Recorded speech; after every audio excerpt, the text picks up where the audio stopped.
UN official confirms they have evidence that Myanmar is using live ammunition against protesters. Here's a summary of the article.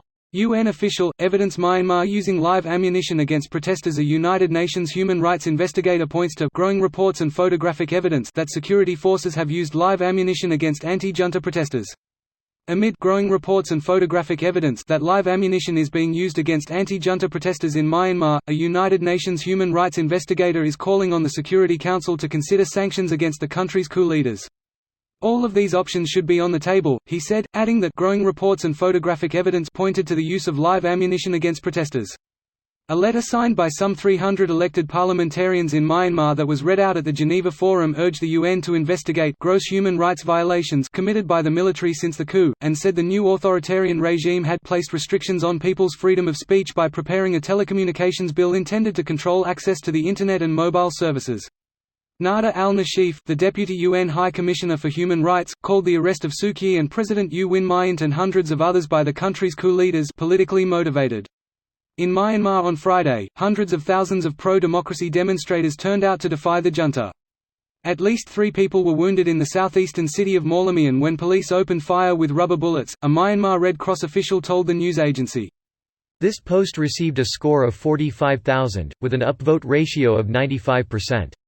Here are the top comments in response to this article.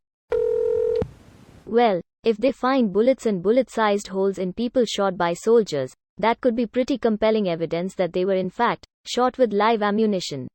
Military, they are not real bullets. It was a defect in his skin that the body actually went around the bullet at the impact site. His skin wasn't tough enough.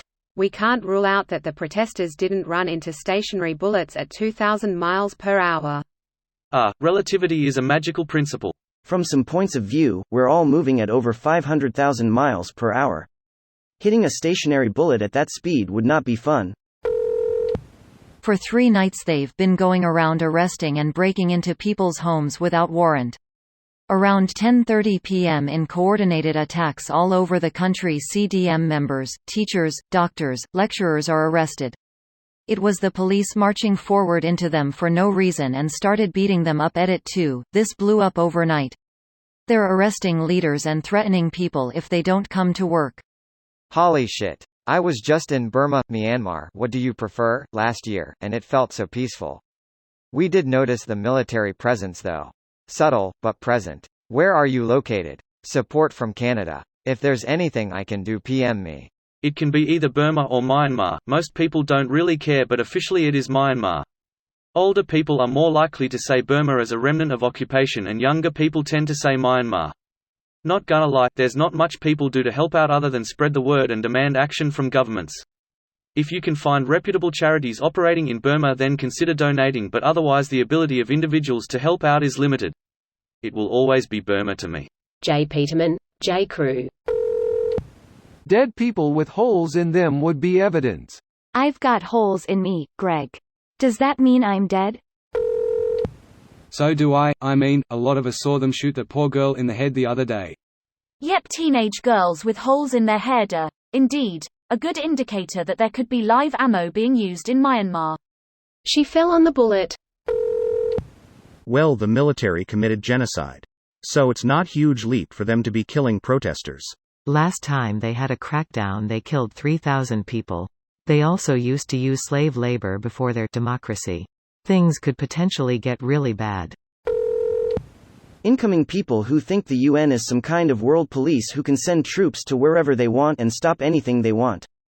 For the final goddamn time, the UN is literally just an international governmental body made up of every country in the world. It isn't some untouchable Illuminati that so many people think it is.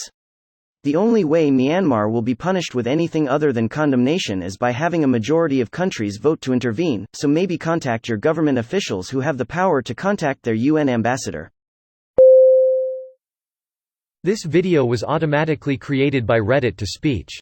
The article and comments in this video were selected from Reddit according to their upvotes, and any paraphrasing was performed by smmry.com, without any human intervention.